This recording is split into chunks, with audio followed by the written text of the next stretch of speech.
జై శ్రీరామ్. ఈరోజు భగవద్గీత 2వ అధ్యాయం సాంఖ్యయోగం 29వ శ్లోకం.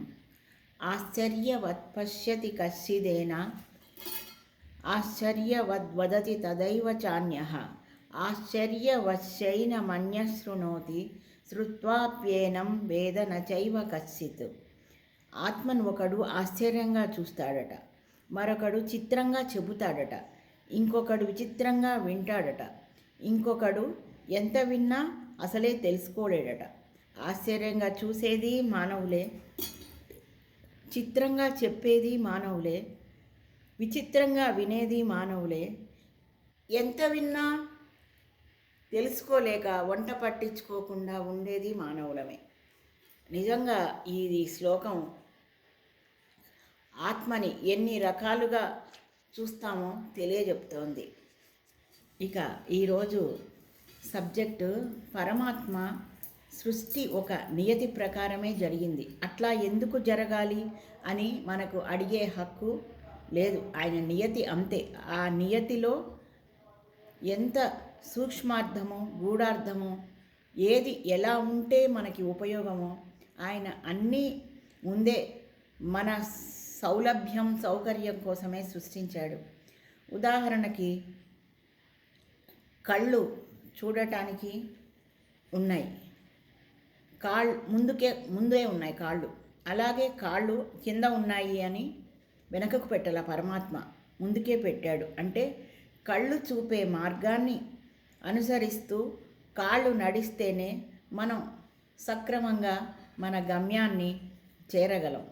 ముక్కు పైన పెట్టి దాని కింద నోరు పెట్టాడు, అది కూడా ఆయన నియతే. మనం నోరుని పైన పెట్టి ముక్కుని కింద ఊహించుకోండి ఎలా ఉంటుంది. ఆ ముక్కు వాసన చూసి తినగలిగినది అయితేనే తినాలి అని ముక్కు కింద నోరు పెట్టాడు. అలాగే మన గొంతు, మన హృదయం, ఈ తిన్నవి కడుపు పైన పెట్టి నోరు కింద పెడితే ఎలా ఉంటుంది? మనం తిన్న ఆహారం మన గొంతు వరకే మన ఇష్ట ప్రకారంగా వెళ్తుంది. తర్వాత లోపల ఆయనే పచామ్యన్నం చతుర్విధం, ఆయనే జీర్ణం చేస్తాడు. ఆ నియతి ప్రకారమే నడుస్తుంది.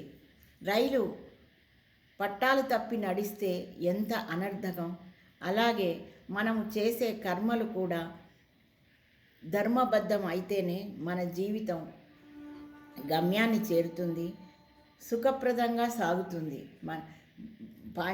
భౌతికంగా కానీ మానసికంగా కానీ ఏది ఎప్పుడు ఎలా నడవాలో నడిపించుకోవాలో మన మనసు అనే గుర్రాన్ని పరమాత్మ దగ్గర ఉంచితే ఆయనే అన్నీ చూస్తాడు. నిజంగా నాకైతే స్వానుభవం, ఎందుకు ఇలా జరిగింది అని అనుకున్నప్పుడు నాకు పరిష్కారం దొరకదు. ఇంకా నాకు ఒక రకమైన బాధనే మిగులుతుంది. ఇక ఆఖరికి అదే పరమాత్మ అప్పటిదాకా పరీక్ష పెడతాడు, వీళ్ళు వస్తారా రారా నా దగ్గరికి అని అనుకుంటాడేమో తెలీదు.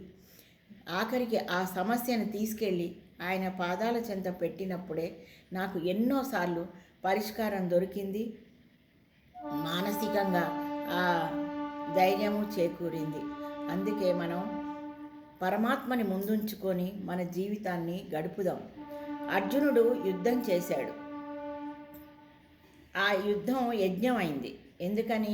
కృష్ణుడిని ముందల పెట్టుకొని యుద్ధం చేశాడు. దక్షుడు యజ్ఞం చేద్దాం అనుకున్నాడు, కానీ ఆ యజ్ఞ ఫలాన్ని అందుకునే పరమాత్మనే మర్చిపోయాడు. అది కాస్త యజ్ఞం వల్ల యుద్ధం అయింది. ఈ ఈ తేడాని మనము గమనించి మన జీవన విధానాన్ని నడుపుకుందామని ఆశిస్తూ మీతోని నా భావాల్ని పంచుకుంటున్నాను. నచ్చితే షేర్ చేయండి, లైక్ చేయండి, కామెంట్స్ రూపేణా కూడా పెట్టండి.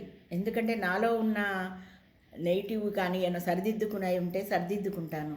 అది ఒక ఉత్సాహకరంగా ఉంటుంది కదా. నాకు తెలిసినవి, నాకు స్ఫురించినవి మీకు చెప్తున్నాను.